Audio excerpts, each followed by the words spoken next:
En las antiguas mitologías orientales está esta figura del árbol cósmico, como les decía, el hinduismo, el budismo, en el Medio Oriente también. Y no es del todo desconocido para también las leyendas e historias occidentales, no es del todo desconocido tampoco. Miren qué interesante, esto no sé por qué me quise fijar en esto, pero yo creo que es porque a algunos de ustedes les gustan las cosas coreanas. Está como de moda. Pero en la antigua mitología coreana, por ejemplo, se decía que el árbol cósmico era un árbol que conectaba los tres mundos. El cielo, donde habitan los seres celestiales, los dioses, etc. La tierra, donde habitan los hombres, y el submundo de los muertos. Y que el árbol cósmico conecta estos tres mundos. Bueno, creo que para todos nosotros es conocido cómo Tolkien usa la figura y el símbolo del árbol, ¿cierto? Para hablar de la gloria de Gondor, para hablar del poder de los elfos, en fin. No es algo del todo desconocido. Ahora, ¿de dónde provienen esta imagen? Y todos estos relatos mitológicos que se han construido en torno al árbol cósmico, ¿ya? Para poder hablar sobre eso, déjenme hacer una aclaración previa que creo que es muy importante. Les voy a pedir que puedan estar atentos dentro de todo el calor de esta tarde a lo que les voy a comentar sobre esto. Personalmente, y no es una idea mía obviamente, sino basándome en eruditos bíblicos que manejan estas cosas mucho mejor, me parece que en general las antiguas mitologías están compuestas de tres elementos, ¿ya? De tres elementos fundamentales que se entremezclan, se entrelazan, las antiguas mitologías. Uno de ellos ciertamente es algunas leyendas y fantasías que son idolátricas y que muchas veces tienen un elemento pecaminoso, tratando de dar alguna explicación que no sea el Dios único, verdadero y creador para todas las cosas. Y por lo tanto, desde esa motivación pecaminosa e idólatra surgen muchas mitologías, pero ese no es el único elemento de las mitologías. El otro elemento es claramente inquietudes humanas que se tratan de expresar a través de recursos literarios, recursos simbólicos. Los símbolos son súper importantes para los seres humanos. Eso es algo reconocido abiertamente y que después ustedes pueden acercarse a nuestro maestro del psicoanálisis, Claudio Palacios, para preguntarle qué dice Jung sobre los símbolos, ¿cierto? ¿Qué dice el psicoanálisis sobre por qué nosotros pareciera que funcionamos con símbolos, pero para expresar cosas que igual son profundas, son humanas? Esto que es muy importante recordarlo, hermanos. No importa si una persona, un hombre, una mujer, una cultura, no son creyentes. Siguen siendo imagen y semejanza de Dios. Viviendo el mundo de Dios. Así que muchas de sus inquietudes, ellos las expresan con símbolos que son válidos. Y ahí hay otro elemento que compone las mitologías, ¿me entienden? Está este primer elemento más negativo, idolátrico, de tratar de explicar las cosas sin Dios. Pero está el elemento humano de tratar de utilizar símbolos para expresar cosas que son naturales y que son propias de las vidas y de los procesos humanos. Y el tercer elemento es historia, hechos históricos. Hechos históricos tan antiguos, pero tan antiguos, que toda la humanidad tiene algún recuerdo de ellas en sus culturas. Y son reminiscencias, porque hubo un tiempo donde éramos solo una familia. ¿Sí o no? ¿Es así o no?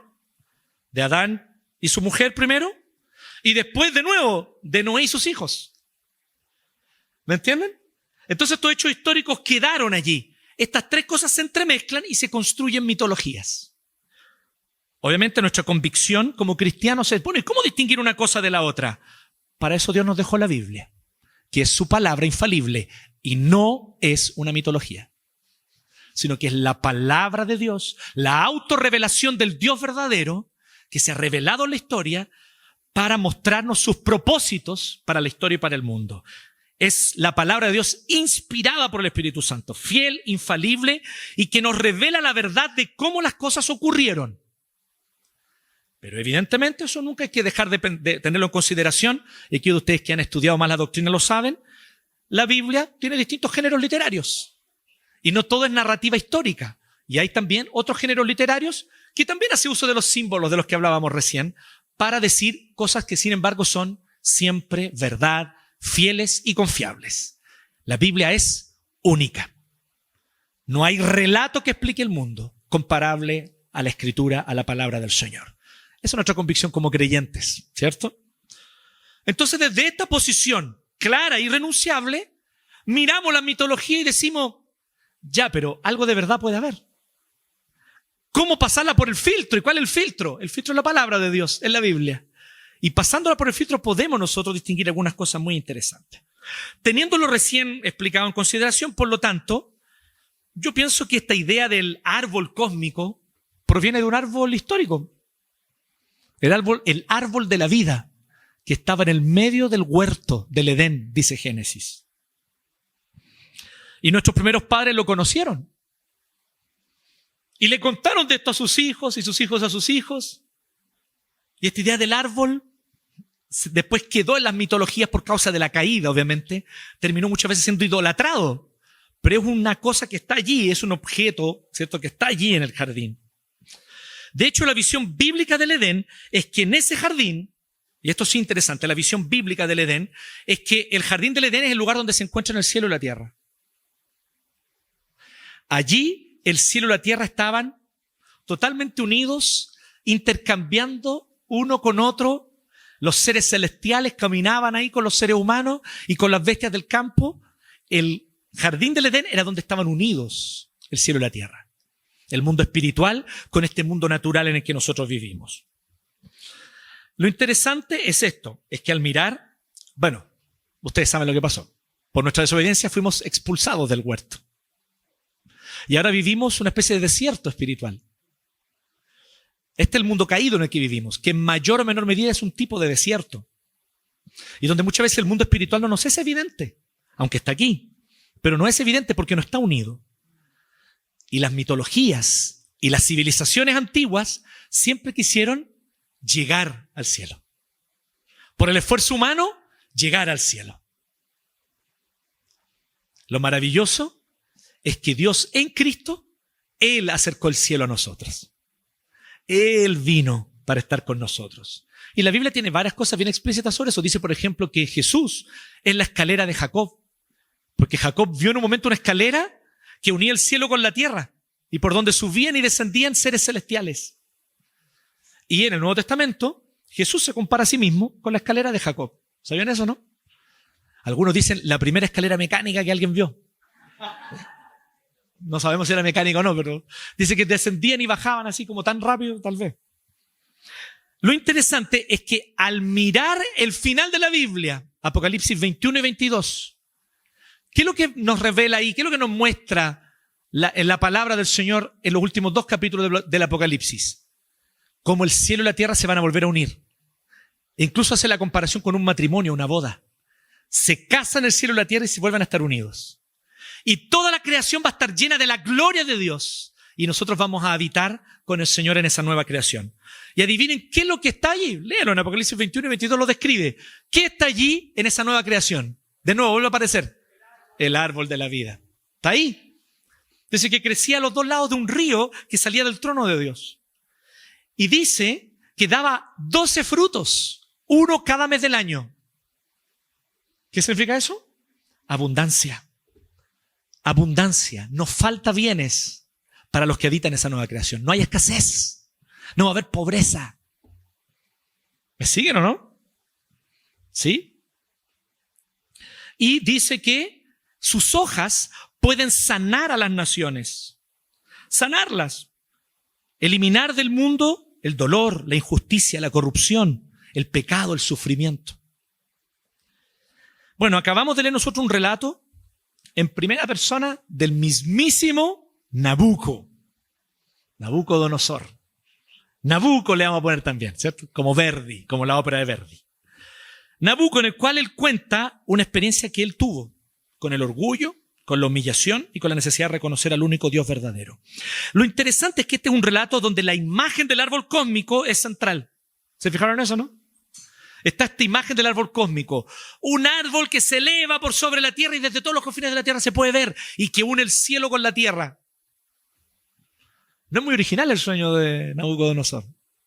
¿Ya? Para que sepan. No es muy original. Pero eso no le quita absolutamente nada lo revelado. Dios le reveló este sueño. Es brígido. Y la necesidad, por lo tanto, que Dios le presenta a Nabucodonosor de corregir su idea del árbol cósmico.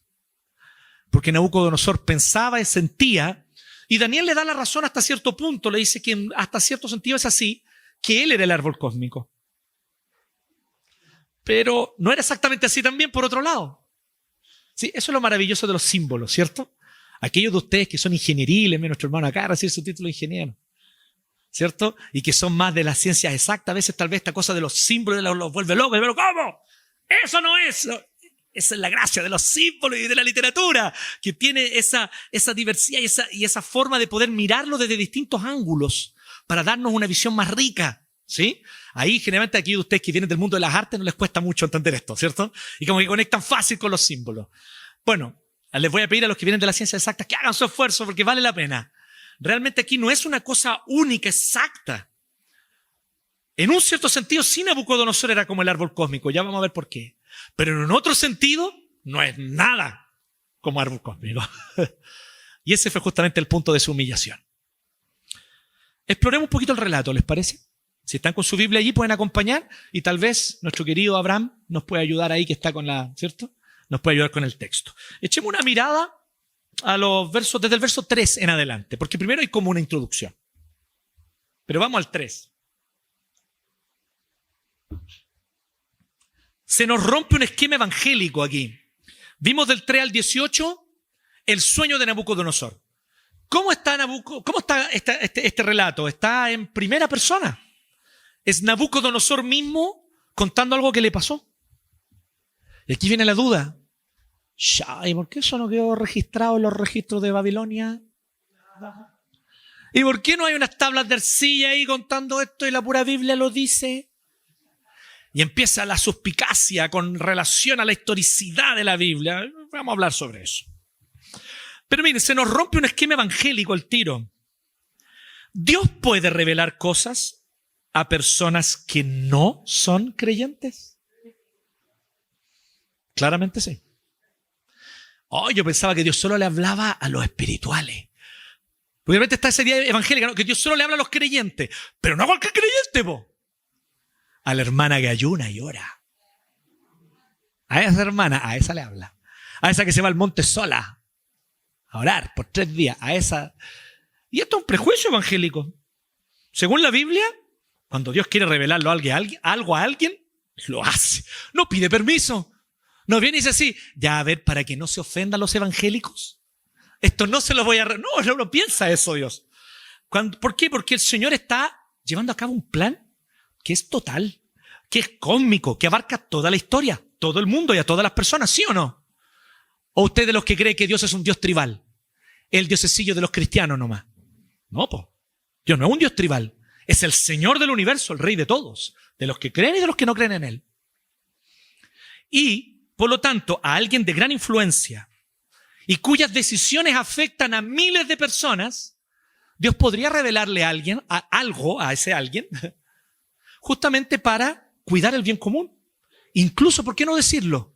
Para cuidar a su propia iglesia. Para cuidar a su propia iglesia. Entonces, según la Biblia esto está claro. Además que ya aparece otro momento donde Dios le da otro sueño a Nabucodonosor antes, ¿se acuerdan? Que ya lo vimos, ¿cierto? Y también, si usted va más antes en la Biblia, usted va a ver que Dios le habló a Faraón, que también era pagano. Y Dios le reveló a Faraón un sueño. Pero aquí es donde viene lo interesante. En todos estos casos, Dios tenía a un hijo suyo cerca para darle el mensaje. Para que no le quedara duda, ¿me entienden o no? ¿No les parece interesante esto, tanto en el caso de Faraón como de Nabucodonosor? Dios tenía a alguien allí cerca, a un creyente, a un hijo suyo, en este caso Daniel. Bueno, el árbol cósmico que une el cielo y la tierra, si miramos este sueño, y que ni más ni menos provee vida y sustento a toda la creación, es interesante porque esta visión del árbol cósmico dice que bajo su sombra se refugia la creación. Sin embargo, prestemos atención a la idea del árbol, porque un árbol no es autosuficiente. ¿Se fijan en eso? En ese que es un aspecto importante del simbolismo. El árbol no es autosuficiente, no es un elemento sobrenatural que existe por sí mismo, es un elemento natural que necesita agua, que necesita sol, luz, calor, nutrientes en la tierra, sus raíces bien puestas en la tierra. El árbol ya es un ser dependiente y que provee sombra y sustento a la creación. Por eso hay algunos que creen que el árbol cósmico es incluso una alegoría, ¿saben de quién? De Adán. Porque Dios puso a Adán en el medio de la creación y le dijo que él debía gobernar sobre toda la creación, cuidarla y cultivarla, para así preocuparse de que la creación estuviese siempre bien cuidada y prosperase. Obviamente, no destruirla, ni tampoco pisotearla, pero Dios le dio autoridad al ser humano, Dios le dio autoridad a Adán sobre la creación. Así que ahí viene la pregunta, ¿será que Nabucodonosor se consideraba a sí mismo como un nuevo Adán? Yo soy el Adán, el de real. Y le va a ser mejor que el otro, porque... ¿Usted se ha sentido tentado a pensar eso? ¿Sabe? Cuando usted dice así, pucha, Eva, ¿para qué comió de la cuestión? Usted está cayendo en esa arrogancia, está pensando que yo no lo habría hecho. Usted está súper equivocado, hermano, usted estaría haciendo mermelada con la fruta ahí. ¿Sí? ¿Qué estaríamos haciendo los hombres? Poniéndolo en la parrilla. Esta frutita saque rica. De alguna manera, Nabucodonosor, como rey poderoso de la antigüedad, y esto sí es importante, como un rey poderoso, aunque pagano, es verdad que él, de alguna forma, estaba siendo usado por Dios para dar sustento a miles. Y eso no es nada extraño, eso existe hasta el día de hoy, ¿o no? ¿Cuánta gente depende, no sé, de un Jeff Bezos? De un, ¿cómo se llama el loquito de Tesla? Elon Musk, ese, ya. ¿Cuánto? ¿Me entienden? Son personas que con una decisión quedan sin pega miles, ¿no? Entonces, hay personas que tienen mucho poder. Lo interesante es que la visión de la Biblia no es que esas personas sean en sí mismas malignas, pero que son caídos, como usted y como yo. ¿Sí? Es interesante, otra cosa en este sueño, que a los ángeles, generalmente la Biblia les llama mensajeros. De hecho, eso significa literal la palabra angelos en el griego, mensajero. Pero aquí hay un ángel que aparece y advierte y dice, y le advierte a todos los animales, es buena esa, a los animales y a la ave, arranquen que el árbol se va a caer. Eso en el fondo es lo que le está diciendo. Y todos los animales corren y la ave salen arrancando y el árbol, ¡pum!, ahí se cae. ¿Sí? Le advierte a los demás que esto se viene abajo. Pero aquí no le llama ángeles mensajeros, le llama vigilante. ¿Se fijaron en ese detalle? Dándonos a entender también que los ángeles no solamente nos traen mensajes de Dios, sino que también son vigilantes, que están viendo lo que hacemos, están viendo lo que la humanidad hace y no hace. Los ángeles saben lo que los gobernantes deciden. Los ángeles escuchan las conversaciones de los políticos corruptos y las conocen. Los ángeles saben lo que hablan en los lobbies políticos, en los clubes de campo, de chicureo. Sabe a los acuerdos que llegan. Sabe perfectamente que después aparecen frente a la tele oponiéndose uno al otro. Y usted les compra. Y comparte y recomparte sus publicaciones. Y no sabe que ellos están de acuerdo entre ellos. Porque honestamente les da lo mismo cuál sea el resultado. Ellos ya están en acuerdo de qué es lo que va a pasar después de eso. Los ángeles están vigilando. Y no tienen la ingenuidad de nosotros. Finalmente, una última cosa que quiero decir sobre esta parte. Aquí dice 7 tiempos. Literal, no 7 años. Esta es una interpretación de la Nueva Biblia de las Américas, que es una interpretación plausible, ¿ok? Bastante posible, pero no es literalmente lo que dice. Así que se nos cayó la Biblia de las Américas, Mario. Nosotros decíamos, vamos a esta porque esta no interpreta tanto. Y ahí, ¡ah! Literalmente en el hebreo dice 7 tiempos. ¿Qué tiempos son esos? 7 semanas. ¿7 días? 7 días parece que no, porque fue un tiempo donde el reino alcanzó a estar afectado por la ausencia de Nabucodonosor. Así que debe ser más que eso, pero ¿puede ser 7 meses? Pero bueno, 7 tiempos, eso es lo que dice, ya literalmente. Después vemos la interpretación del sueño, desde el 19, querido Abraham. La interpretación del sueño. Bueno, Daniel nos hace un tremendo favor en el relato. A todos nosotros, no solo a Nabucodonosor, ¿cierto? Interpreta el sueño y ya no hay mucho que... Está clarito. Este árbol es usted, rey, y va a caer. ¡Pum! Y va a caer. ¡Uy, qué buena esa! Mira lo que... ¡Uy, me trajo recuerdos de los 80! Y cayó. ¡Pum! Bueno, entonces, como todos. Entonces, y ahí entonces cuando cae el árbol, pero dice que queda amarrado, encadenado el tocón, o sea, la base del árbol. Fue cortado, pero quedó encadenado. En la Biblia muchas veces ustedes van a ver eso. El tocón de un tronco es símbolo de esperanza. ¿Sabían eso? Si un árbol es arrancado de raíz, no hay esperanza. Pero si es cortado y el tocón queda, ¿qué puede volver a brotar del tocón? Nuevamente, ¿o no? Puede brotar nuevamente y puede surgir. Es un símbolo de esperanza. Y de hecho, se habla de Cristo como si fuese un tocón de Israel. ¿Sí? Por la incredulidad de los judíos fueron cortados. Pero Cristo y sus discípulos son el tocón de Israel, del cual brota un nuevo Israel, que somos nosotros, la iglesia. ¿Sí? Por ejemplo, entonces este tipo de símbolo está presente en la Biblia. Bueno, lo interesante es que Daniel mismo, como profeta, entiende una cosa. ¿Se fijaron en lo que Daniel le dice al final? Le interpreta el sueño. Le dice, rey, este eres tú, vas a quedar como las bestias del campo. Ya. Le dice, el vigilante es un ángel del Señor que viene y está diciendo, hey, aquí hay un decreto de Dios, ¿ya? Y ocurre que el lenguaje es un poco ambiguo, ¿ya? Hay un tema aquí que es más bien lingüístico, quiero aclararlo, disculpen, esto es para más los ñoños, porque varias partes de Daniel no están solo en hebreo, están en arameo, que es una lengua semítica muy similar, pero no es la misma lengua, o sea, es como español e italiano, ¿sí? Entonces, efectivamente utiliza lenguajes en plural. Esto es el decreto de los vigilantes, este es el decreto y habla como de Dios en plural. De los santos, probablemente refiriéndose a el Dios santo, pero utilizando un plural para expresar la majestad de Dios. ¿Ok?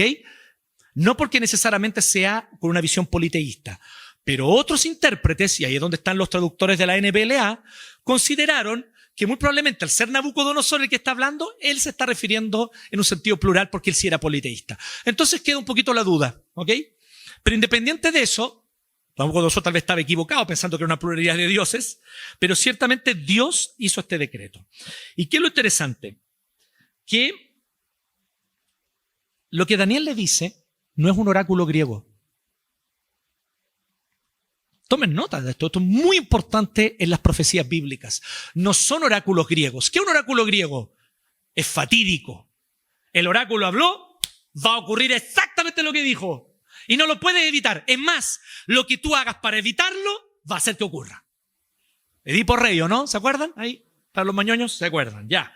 Entonces, las profecías bíblicas no son oráculos griegos, no son fatalistas.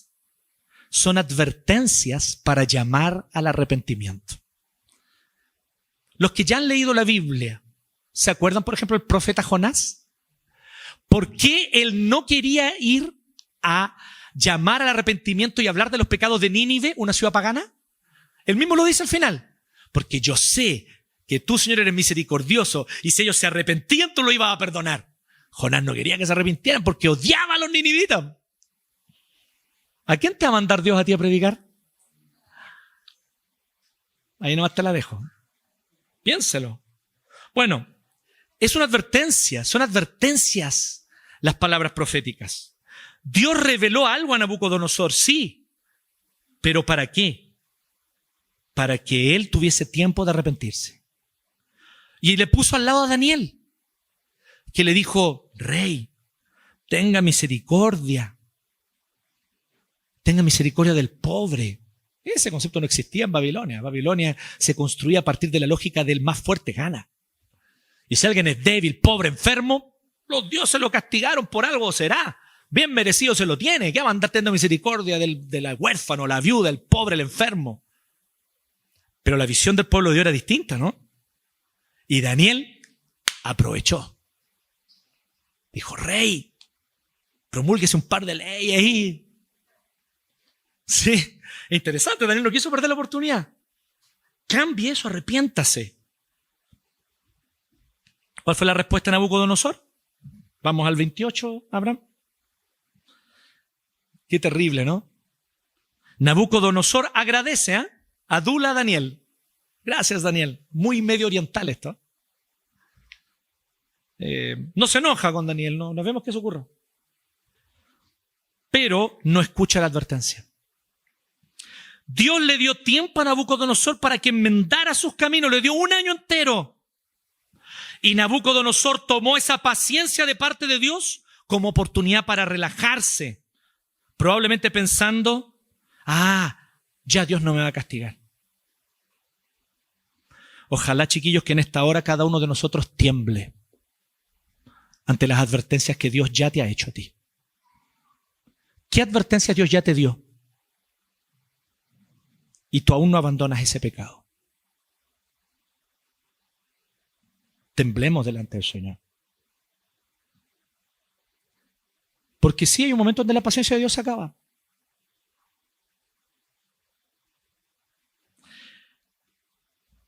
La invitación es que nos arrepintamos con dolor. Que dejemos de reírnos de nuestros pecados. Y lloremos por ellos. Nabucodonosor no entendió eso. Pasaron 12 meses y él siguió en su pecado. ¿Y qué viene a continuación? La humillación y quebrantamiento de Nabucodonosor. Verso 33. Me llama la atención esto. El sueño, hartos versículos. La interpretación de Daniel, ya. Pero la humillación y el quebrantamiento de Nabucodonosor quedó en un versículo. Es una de las razones por la que yo creo que este relato en primera persona de Nabucodonosor es fidedigno. Claramente, si lo hubiese escrito Daniel, como algunos eruditos dicen, que no, que esto lo debe haber inventado Daniel. Fue una fantasía o leyenda, una fábula inventada por Daniel. Pero ¿saben qué es lo que me hace pensar que no es así? Que Daniel le habría puesto harto color a la humillación de Nabucodonosor, ¿o no? Pero aquí dice cortito, no, sí, efectivamente fui humillado y todo, pero bueno, no hablemos de eso. Clásico de poderosos, ¿o no? ¿Sí? Pero ¿qué es lo interesante? Que como buen poderoso, él no quiere dedicarle mucha línea a describir su miseria. La relata cortita y concisa, pero el solo hecho de que la haya relatado y que no la calle, sí es muestra de algo. De que él, hasta cierto punto por lo menos, aprendió la lección. Aprendió la lección. Dice que él se comportó como un animal. ¿Dios lo castigó con una enfermedad mental? ¿Podríamos preguntarnos eso? Honestamente, no lo sabemos porque el texto no es de una claridad absoluta para decirnos eso. Pero yo quiero decir algo sobre esto que es muy importante y que está fundamentado en lo que la Biblia dice en muchos otros textos más. Uno no puede interpretar un texto bíblico aislado separándolo del resto de la Escritura. Hay que siempre mirarlo a la luz del resto de la revelación bíblica. Sabemos que muchos trastornos y problemas mentales guardan relación con el simple hecho de que somos seres caídos y no son castigos de Dios. ¿Ya? Quiero decir esto de manera muy clara. Incluso hay episodios donde el mismo Jesús reprende a sus discípulos por pensar que enfermedades son castigos por el pecado. Eso está en el Nuevo Testamento. Así que no podemos nosotros pensar, siempre es castigo. No, no es así siempre. Son condiciones que muchas veces se dan y que se dan en una humanidad caída y que debemos aprender a enfrentar, obviamente, con tratamiento adecuado, con profesionales serios, que ojalá sean científicamente precisos y conocedores de lo que están hablando. Sin embargo, no deja de ser verdad de que en ocasiones Sí, un estado de salud deteriorado puede ser un castigo del Señor. Puede ser un juicio. Pero no me corresponde a mí ni a ninguno de nosotros diagnosticar eso en los demás. Cada uno de nosotros debe mirarse a sí mismo y autoexaminarse. No me corresponde a mí diagnosticar cada caso, sino a cada uno de nosotros mirar atentamente su propio corazón y reconocer si su propio pecado, o si su propia porfía, o si tu propio orgullo te ha llevado a un deterioro en tu salud. Y aquí no solo salud mental, salud física también. ¿Sí? Porque ese concepto está en la Biblia.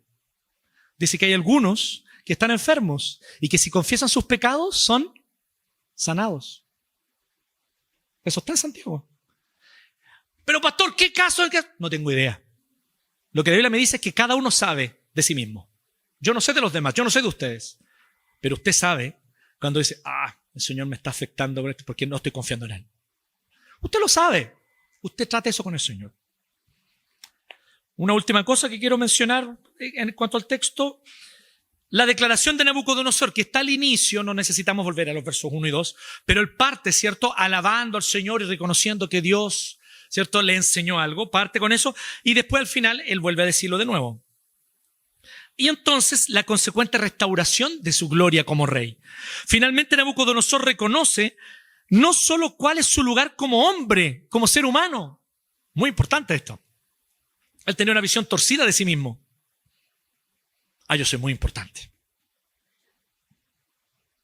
De mí depende la creación. ¿Me siguen o no?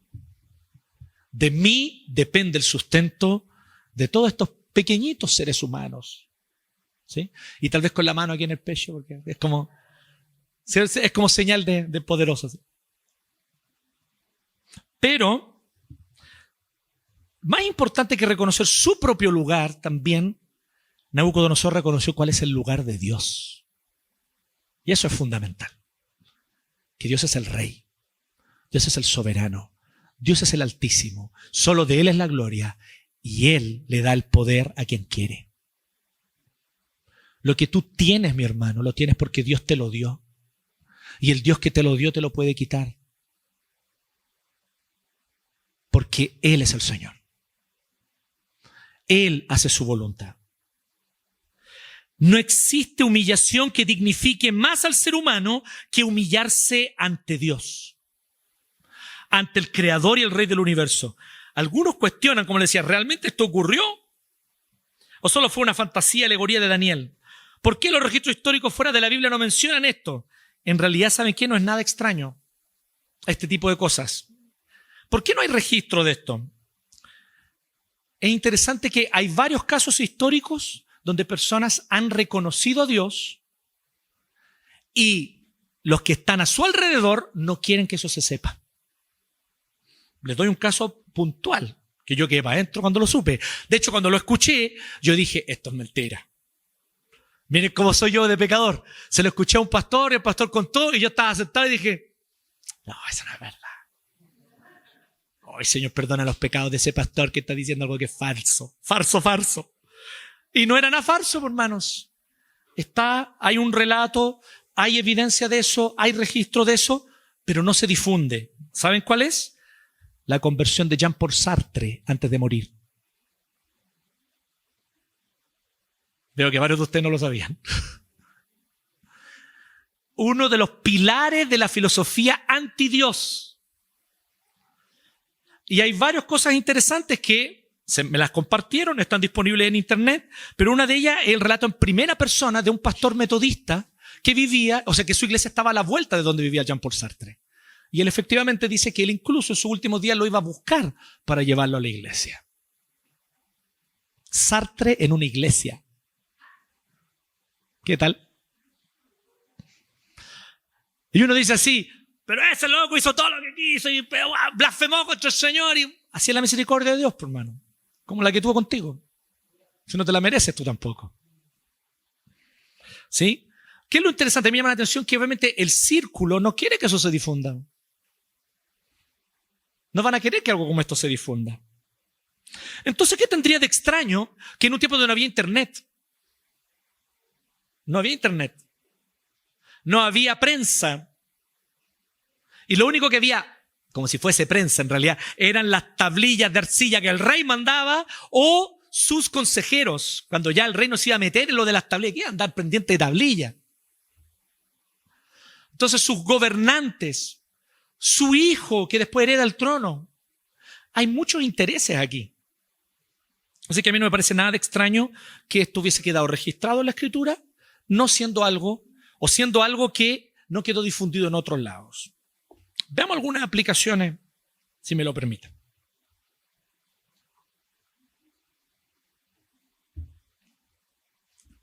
Decir algunas cosas. Quiero decir 4 cositas para aplicar esto. Primero, hermanos, el orgullo es un pecado gravísimo,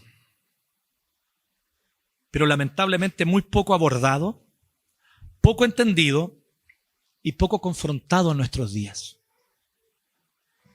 Necesitamos cambiar esto en nuestra cultura, incluso en nuestra cultura como iglesia, donde el orgullo y la arrogancia son vendidos como si fuesen fe, cuando en realidad es pura arrogancia. Y la línea ahí se confunden. Lloyd Jones, un predicador galés del siglo XX, él relata que él cuando joven fue testigo de una oportunidad en la que un consejo de pastores ancianos, él era jovencito, y un consejo de pastores ancianos rechazaron la ordenación de alguien que era brillante teológicamente, era un excelente orador que predicaba muy bien y conocía muy bien la doctrina, pero lo rechazaron solo por una razón, porque era orgulloso. Y Lloyd Jones dice, y él reflexiona, actualmente en la iglesia nos falta ese celo. Falta ese celo. Ah, pero habla bonito, pero habla bien, pero conoce harto, cacha caleta de teología, pero es humilde. A veces incluso nosotros, como les decía, alabamos la arrogancia en los contextos evangélicos. Alabamos la arrogancia y la vendemos como si fuese fe, osadía, fe, cuando en realidad es solo orgullo y vanidad. Una segunda cosa que quiero aplicar.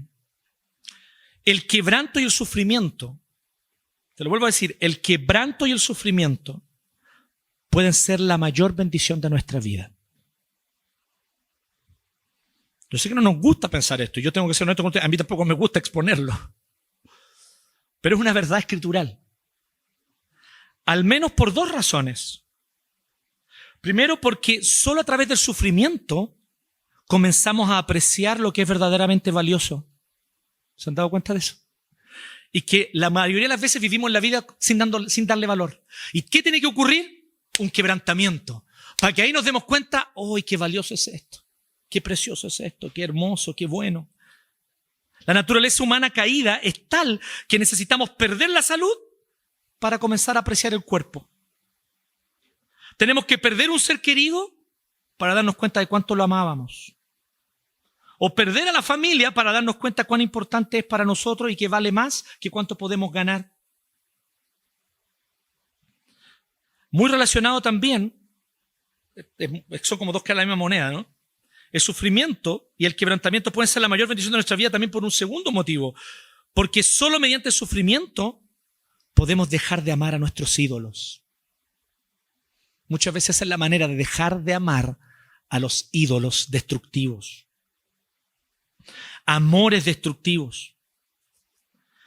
Porque este es uno de nuestros principales, y nuestro principal problema. Amamos mucho lo que no deberíamos amar.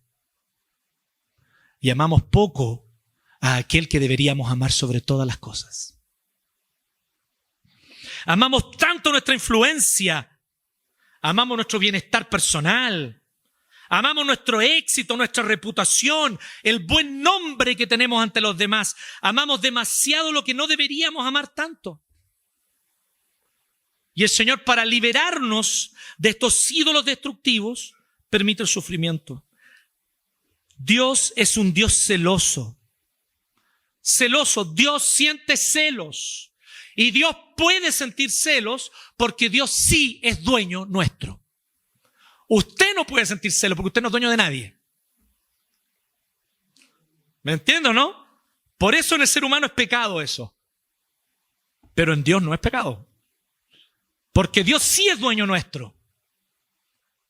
Y Él es celoso. Y destruye nuestros amores idólatras para darnos una nueva identidad.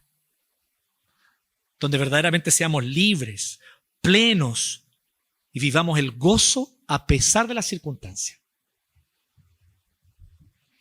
Una tercera aplicación.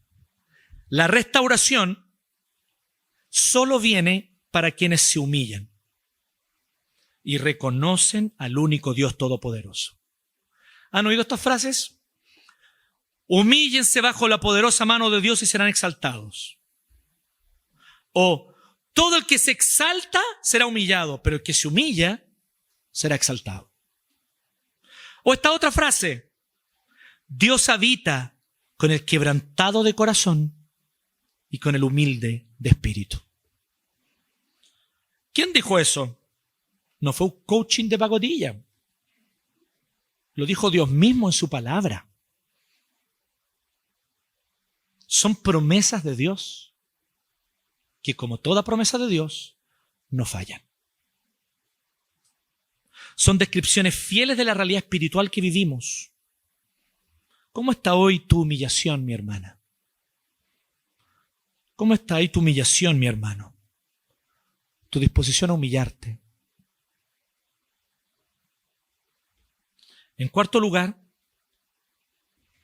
Dios también puede quebrantar a paganos y a incrédulos. ¿No les parece interesante eso? Con tal de promover el bien común, el shalom, y llevar adelante sus propósitos. No siempre Dios lo hace, pero hay momentos en los que Dios sí lo hace.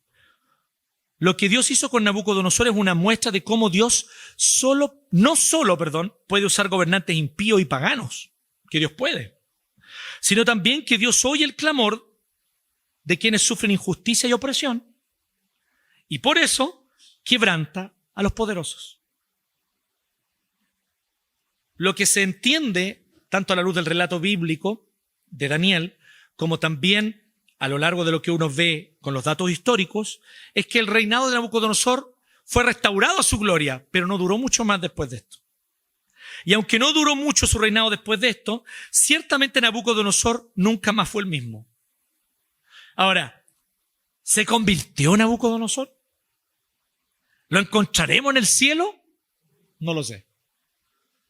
No digo que no, tampoco digo que sí. Nadie lo sabe, solo el Señor. Pero ciertamente un reconocimiento del Dios altísimo y todopoderoso como el que tuvo Nabucodonosor no queda sin consecuencia. Hay consecuencias de esto. ¿Cuántas opresiones dejaron de hacerse? Porque Nabucodonosor reconoció al Dios altísimo. ¿Cuántos pobres, cuántos huérfanos, cuántas viudas fueron beneficiados por esta nueva visión de gobierno que adquirió Nabucodonosor a causa de esta experiencia? El bien común que no se había hecho hasta aquí, o que solo se había hecho parcialmente, ahora comenzó a hacerse. Hasta nuestros días, chiquillos, hasta nuestros días, queridos, Dios sigue usando paganos para promover el bien común. Dios sigue usándolos. Es la manera como Dios ha determinado cumplir sus propósitos en la historia de este mundo caído.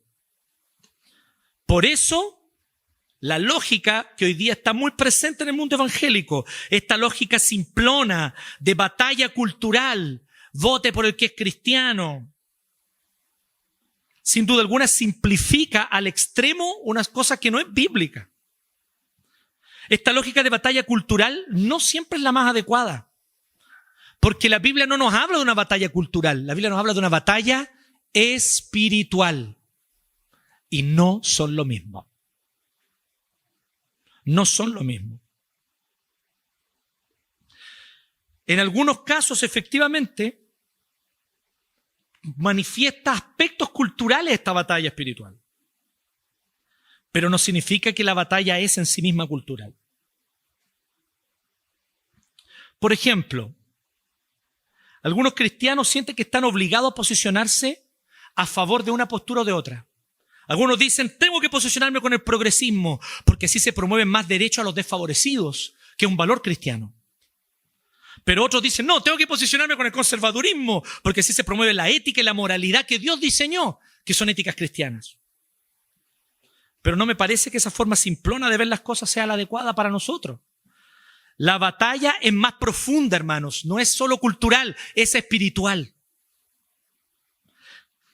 Por lo tanto, está un nivel más abajo. Está en cómo vemos el mundo y cómo vemos a Dios obrando en el mundo. Por eso, por ejemplo, voy a dar un ejemplo, pero para que después nos digan que el pastor no habló nada sobre eso, me voy a decir un segundo de eso. Más allá del a favor o del en contra. ¿Saben qué? Nunca olvide estas dos cosas inevitables. Yo les quiero decir a cada uno de ustedes, alguno de ustedes que ya tomó su decisión del a favor, alguno de ustedes que ya tomó su decisión del en contra, y los que no toman ninguna decisión, también. Piensen esto, porfa. No existe en este mundo una visión tan perfecta de la sociedad y de cómo organizar política y socialmente y económicamente la sociedad que represente 100% al reino de Dios. No existe ni va a existir hasta que Cristo vuelva. Pero en segundo lugar, no existe en este mundo ni puede existir porque somos imagen y semejanza de Dios. Una visión tan corrupta de la sociedad que todo tenga que ser rechazado. Por lo tanto, tengamos más humildad al debatir con los que no están de acuerdo con nosotros. ¿Les parece o no? Tengamos cuidado con lo que publicamos. Porque una cosa es manifestar mi visión y publicarla, que tienes todo el derecho y libertad de hacerlo como creyente. Pero otra cosa es cuando lo hago de forma ofensiva. Tratando como estúpido, como tonto, al que no vota como yo. No demonicemos al otro. Y ciertamente tampoco divinicemos nuestra postura. ¿Usted la tiene? Qué bien, Dios le bendiga. ¿Por cuál debo votar, pastor? Nunca. Eso se les va a decir desde este púlpito. Y ustedes lo saben. Eso es una decisión a conciencia de cada una y de cada uno de ustedes. Y esta iglesia no está para hacerle propaganda política a ni un sector. Ni uno. Entonces, vote a conciencia. Busque glorificar a Dios más que agradar a sus pares. ¿Le parece eso, no? Busque glorificar a Dios más que agradar a sus pares. Y siga anhelando el único reino eterno y perfecto, que es el que vendrá, el que Cristo traerá. Concluyendo, no quisiera terminar sin decir cuál es la razón principal por la cual el sufrimiento puede ser un instrumento de Dios y es un instrumento de Dios para traer redención. ¿Saben cuál es la razón principal? Es porque literalmente el mayor sufrimiento y la mayor humillación de la historia es la que nos dio perdón, es la que nos dio vida eterna y es la que permitió la realidad de una nueva creación que vendrá. ¿Y cuál es esa humillación? La de Cristo. Porque Él, al contrario de ti y al contrario de mí, Cristo, al contrario de Nabucodonosor, sí es digno de toda gloria. Sí es rey sobre toda la creación. Sí es Señor de todo. Y siendo igual a Dios, no consideró el ser igual a Dios como cosa que aferrarse, sino que se humilló a sí mismo y se humilló hasta lo sumo. No solo haciéndose como ser humano y como siervo, sino yendo hasta la cruz. Para allí derramar su sangre, para allí ser dilacerada su carne, para allí manchar ese madero astilloso, a fin de que tú y yo pudiésemos ser salvos. El sufrimiento, la humillación, sí traen redención. Porque el sufrimiento y la humillación de Cristo trajeron redención. Por esa causa. Cristo es el Rey perfecto del cielo y la tierra, el proveedor de toda vida, el sustentador del universo. Y en esto Nabucodonosor no se parecía en nada. ¿Quién es Nabucodonosor? Una partícula de polvo pegada en el sudor de los pies de Jesús. Eso Nabucodonosor. Jesús es el Dios verdadero, el Señor de todo, que fue humillado hasta lo sumo, fue tratado como un perro salvaje. Ni siquiera fue tratado como ganado, como Nabucodonosor, fue tratado como un perro sarnoso. Lo golpearon camino a la cruz, lo escupieron, siendo santo, justo, lleno de amor, no habiendo pecado nunca. ¿Hay injusticia mayor que esta? Ninguna. La que Cristo sufrió. Esa es la mayor injusticia de la historia. Y allí Él lo hizo voluntariamente, porque mediante su humillación nosotros podemos tener salvación inmerecida, gratuita. Perdón. Perdón escandaloso, porque el Señor nos perdona. A nosotros que somos orgullosos. Porque ojo con esto, la humildad tampoco es mérito. Somos salvos sin méritos. ¿No les parece brígido eso? Somos perdonados sin mérito. La humillación no es un mérito. La humillación es una muestra de que he entendido mi condición delante de Dios, pero no es un mérito. Así que Dios también ama a los orgullosos como usted, mi hermana, como usted, mi hermano. Y te invita hoy a venir a sus brazos para humillarte, para reconocerlo. Él fue exaltado, como les decía, después de ser humillado, porque después fue exaltado hasta lo sumo, resucitó al tercer día, la muerte no tiene poder sobre él, fue elevado hasta los cielos y está sentado a la derecha de Dios Padre Todopoderoso y volverá en gloria y majestad para hacer un nuevo cielo, una nueva tierra donde Él reinará, solo Él, en justicia, bienestar y gozo eterno. Y ese día todavía no ha llegado. Así que todavía nos toca sufrir, todavía nos toca sufrir pérdidas. Todavía nos toca fracasar, todavía nos toca enfermarnos, todavía nos toca enfrentar realidades cotidianas injustas y dolorosas, pero pronto vendrá el día que eso se acabará. Por lo tanto, esperemos ese día.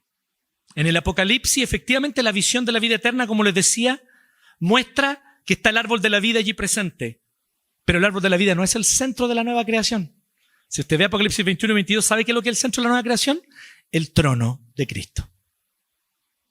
El trono de Cristo.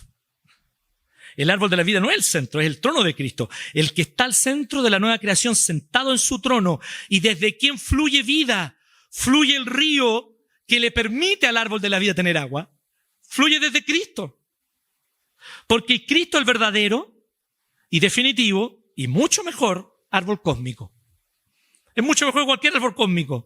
Él es el verdadero árbol de vida de quien fluye vida eterna y Él unió el cielo con la tierra. Cristo es el verdadero árbol cósmico que fue cortado, pero volvió a crecer. Aún más frondoso y glorioso. Cristo es el árbol de vida que nos une con la realidad espiritual, que nos vuelve a unir con el Padre y que nos permite reconectar con Dios y acceder a la vida eterna y a una vida de comunión con Dios. Entonces, ¿bajo qué rey vas tú a vivir? ¿Bajo qué sombra te vas a arrimar? ¿Sí o no? El que a buen árbol se asoma, buena sombra lo cobija. Ese es el dicho, ¿no? Y no hay árbol mejor que Cristo. Asomémonos a Cristo. Que Él nunca más, porque ya ocurrió una vez y para siempre, nunca más será cortado. Nunca más será humillado, nunca más será echado abajo. Él ahora solo tiene para nosotros vida eterna, gozo y plenitud en su presencia. Oremos. Gracias te damos, Señor, porque a través del ejemplo de Nabucodonosor tú nos muestras que nosotros también necesitamos humillarnos. Es fácil mirar a Nabucodonosor y decir, pero ¿cómo es posible este tipo tan arrogante? Y la verdad es que nosotros somos como él. Nos parecemos mucho más de lo que creemos y no hemos logrado nada de lo que él logró. Y aún así, Señor, caemos en la misma arrogancia. Nos humillamos ante ti, Señor. Somos nada sin ti. Te necesitamos. Te necesitamos desesperadamente. Como un ciervo en el desierto que clama por aguas, así nuestra alma tiene sed de ti. Y así nuestra carne te anhela. Porque solo de ti dependemos. Porque tú eres fuente de vida. Tú eres fuente de gozo. Y tú eres fuente de todo lo bueno, bello y verdadero que puede haber en nuestra vida. Así que a ti acudimos, Señor. A ti clamamos. Y te agradecemos porque tú nos cobijas. Tú nos cobijas bajo tu sombra. Tú nos recibes bajo tu sombra. Y tú nos provees sobreabundantemente de tu sustento y de tu gracia. Gracias, Jesús. Te alabamos, te honramos y te reconocemos como único y altísimo Señor. Como único Rey sobre toda la creación. Oramos en tu nombre. Amén.